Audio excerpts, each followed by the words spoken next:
정보가 있는 시사 토크쇼 장윤선의 팟짱.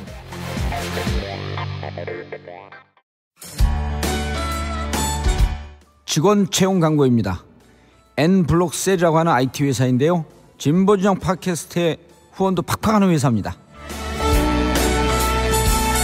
전기 전자를 전공한 악사기 소지자 1명, 일반직 2명, 총 3명을 모집합니다. 주위 분들에게 많이 알려주시기 바라고요.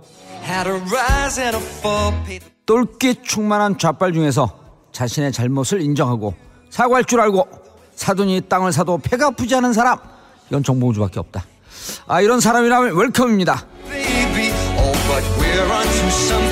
전화 070-4177-6316 070-4177-6316 많이 지원해 주시기 바랍니다.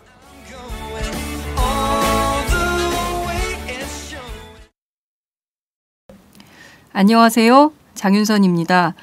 국회 법제사법위원회는 어제 이석수 특별감찰관 후보자에 대한 인사청문 경과 보고서를 채택했습니다. 이석수 후보자는 대한민국 초대 특별감찰관이 됐는데요. 앞으로 우리나라 최고 권부인 청와대 그리고 박근혜 대통령의 비위 사실을 캐내는 사실상의 암행어사 역할을 하게 될 것으로 기대해 봅니다. 그렇지만 인사청문 경과보고서가 채택되자마자 벌써부터 독립성 확보에 빨간불이 켜졌다, 이렇게 지적하는 분위기가 거셉니다. 무엇보다 청와대 민정수석실과 업무가 중복되고 있고 또 감찰 범위와 권한이 지나치게 제한적이기 때문에 사실상 별것 일할 게 없는 유명무실한 존재로 전락할 것이라는 우려도 벌써부터 제기가 되는 상황입니다. 현행 특별감찰관법상 특별감찰관은 대통령의 배우자 그리고 사촌 이내의 친인척 또 청와대 수석 비서관급 이상의 고위공직자를 감찰하는 업무를 맡게 되는데요.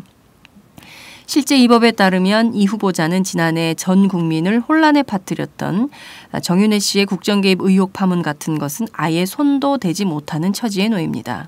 실제 먼 인척에 의해 저질러지는 비위 혐의가 있을 텐데요. 이것 역시 포착은 할지언정 실제 감찰할 수 있는 대상도 아니고 또 권한도 없습니다. 그래서 박지원 새정치민주연합 의원은 급기야 이런 지적도 합니다. 국민 혈세만 낭비하는 특별감찰관이 될 수 있다.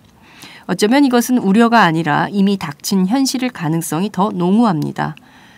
그렇지만 이 법을 만든 국회의원들은 무슨 할 말이 있을까요? 국민들은 그저 이 코미디 같은 상황에 헛웃음만 날 뿐입니다.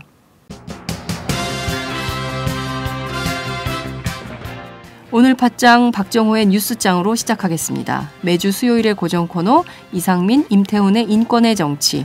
오늘은 홍준표 경남지사의 무상급식 논쟁 그리고 출범조차 하지 못한 세월호 조사 특별위원회의 문제점을 다루겠습니다.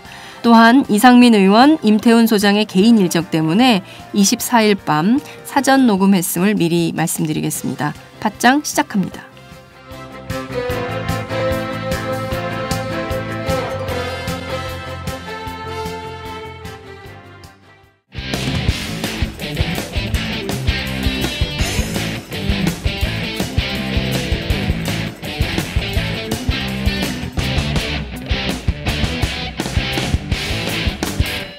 박정호의 뉴스짱.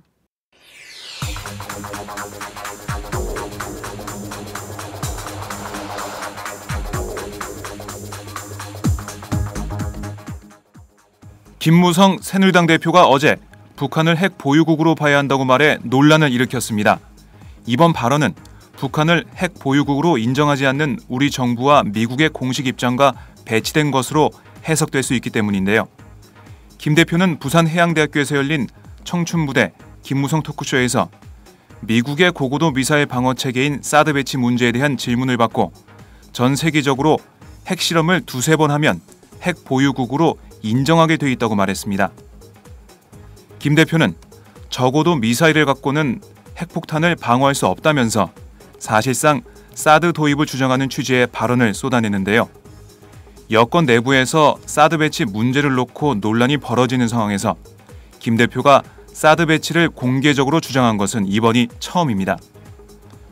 김 대표는 토크쇼를 마친 뒤 자신의 북한 핵 보유국 발언에 대해 국제 관례가 핵실험을 두세 번 하면 핵 보유국으로 간주한다면서 그런 국제 관례에 따라 이야기한 것이라고 해명했고요. 또 정부 방침과 배치된다는 지적에 대해선 핵 보유국 인정이 아니라 간주하자는 것이라고 한 발 물러섰습니다. 김 대표의 이번 발언으로 사드를 둘러싼 당청 갈등이 재점화될 가능성을 배제할 수 없게 됐다는 지적이 나오고 있습니다.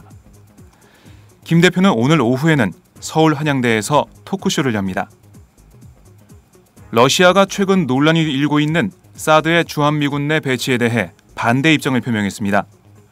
러시아 외교부는 어제 공보실 명의로 논평을 내고 주한미군이 한국 여러 지역에서 사드 포대 주둔지를 물색하는 과정에서 사드 배치와 관련된 논란이 일고 있다며 미국의 글로벌 미사일 방어 시스템 MD가 한국 등을 포함한 여러 지역으로 확산 배치되면 지역 안전을 위협할 수 있다고 경고했습니다. 논평은 미국의 글로벌 MD가 국제 안보와 전략적 안정성을 파괴할 수 있는 영향을 주고 있다며 이미 지역 안보가 극도로 복잡해져 있는 상황에서 사드 배치는 동북아에서의 군비 경쟁을 가속화하고 한반도의 핵 문제 해결을 어렵게 만들 것이라고 지적했습니다. 박근혜 정부 출범 초기에 경남 기업이 유동성 위기를 겪자 금융당국 고위 관계자가 시중은행 3곳에 경남 기업의 운영자금을 지원해 주라고 지시했고 그 직후에 약 900억 원의 대출이 성사된 것으로 드러났다고 한국일보가 보도했습니다. 이 고위 관계자는 윗선의 뜻까지 거론하며 사실상의 압력을 행사한 것으로 알려져 경남 기업에 대한 특혜 대출 의혹이 커지고 있습니다. 어제 사정당국에 따르면 2013년 4월쯤 금융감독원 고위 간부인 K씨는 경남 기업의 주 채권은행인 신한은행을 포함해 채권당 소속 3곳 은행의 대출 담당 임원을 서울 여의도 금감원으로 불러 높은 분의 뜻이니 경남 기업에 추가로 대출을 해주라고 말했습니다.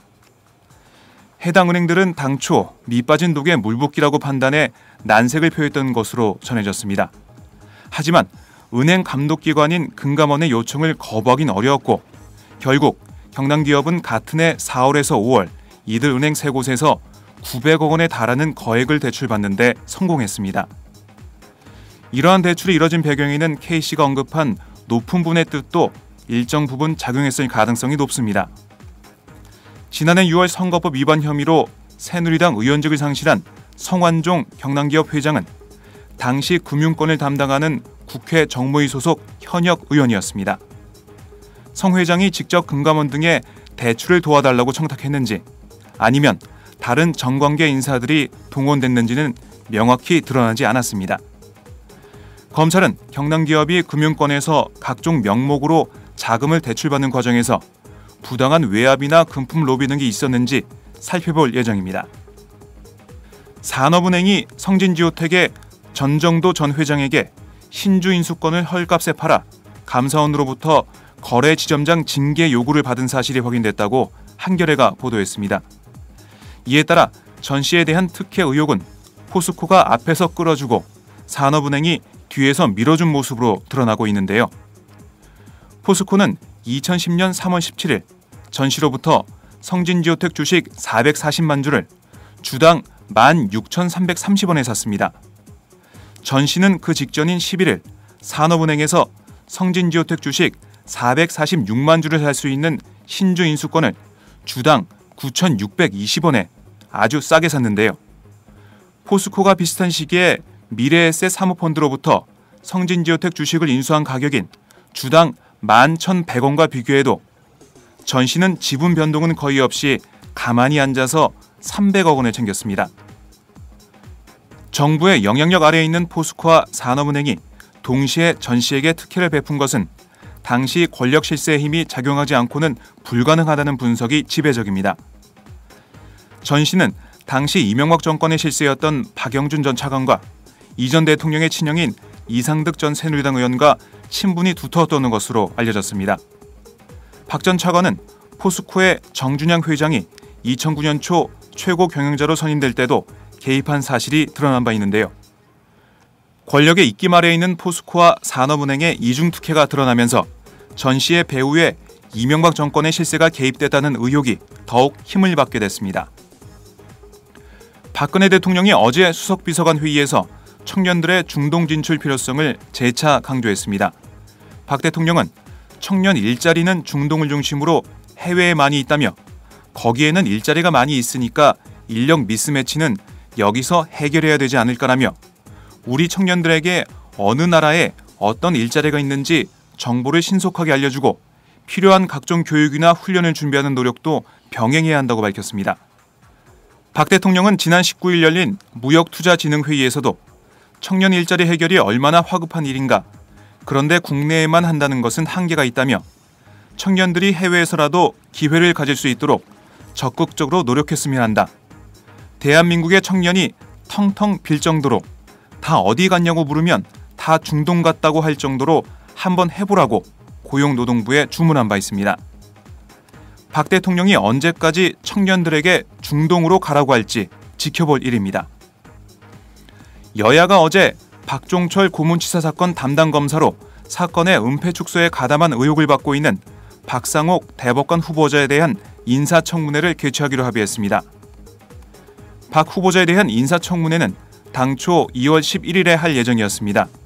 하지만 박 후보자가 1987년 박종철 고문치사 사건 당시 담당 검사로서 사건 축소 은폐에 가담한 의혹이 제기되면서 새정치연합 등 야당의 반대에 부딪혀 인사청문회는 열리지 못했습니다.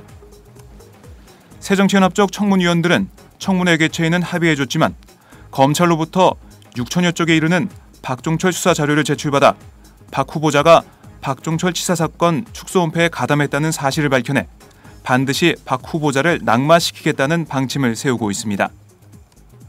한편 정의당을 비롯한 민주사회를 위한 변호사 모임 등 5개 단체는 여야의 청문회 개최 합의에 일제히 비판 성명을 내고 박 후보자의 자진 사퇴를 촉구했습니다. 정부와 여당이 어제 강화도 캠핑장 화재 사고를 계기로 미등록 캠핑장을 폐쇄하는 방안을 추진키로 했습니다. 박근혜 정부 들어 안전사고가 터질 때마다 반복해온 문제 대상과 기관의 폐쇄 해체란 징벌적 조치를 또다시 꺼내든 셈입니다. 앞서 정부는 지난 1월 인천 어린이집 아동폭행 사건이 일어나자 해당 어린이집을 폐쇄했습니다.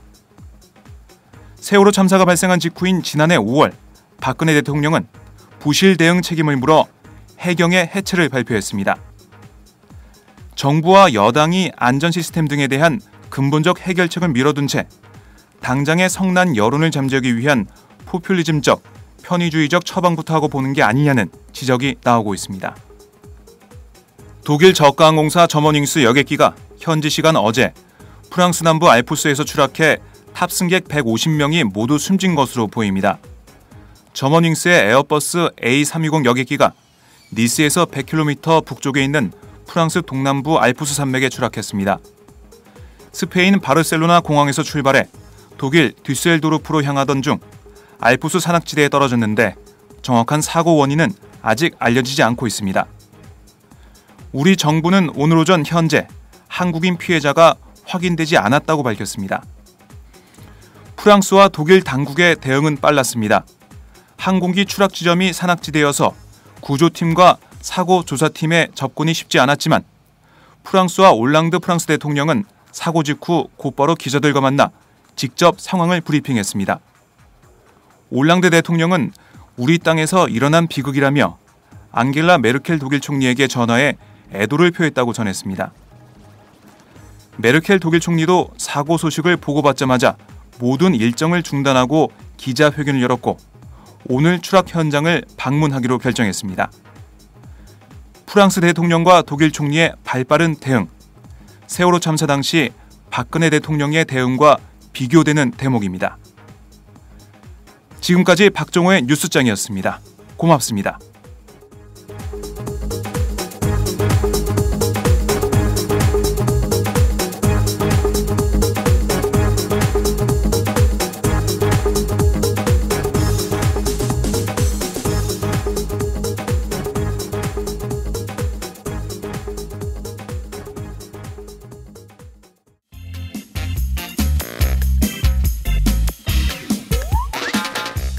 매일 정오 여러분의 점심시간 맛있게 씹어 드실 뉴스를 보내드리는 장윤선의 팟짱. 매일나 신선한 뉴스를 맛보고 싶으시다고요? 보수 언론이 대충 훑고 지나간 뉴스, 그 이면의 진실을 알고 싶으시다고요? 그렇다면 여러분의 곁에 장윤선의 팟짱이 있습니다. 좋아요와 구독하기로 응원해주세요. 포털사이트 검색창에서 장윤선의 팟짱을 치거나 모바일 앱스토어에서 팟빵 클릭 후 장윤선의 팟짱을 들러주세요. 요거 재밌네 할 때는 과감하게 좋아요를 눌러주세요. 여러분의 꼼꼼한 사랑이 팟짱을 키웁니다. 장윤선의 팟짱, 애청자 여러분, 좋아요와 구독하기 꼭 부탁드립니다.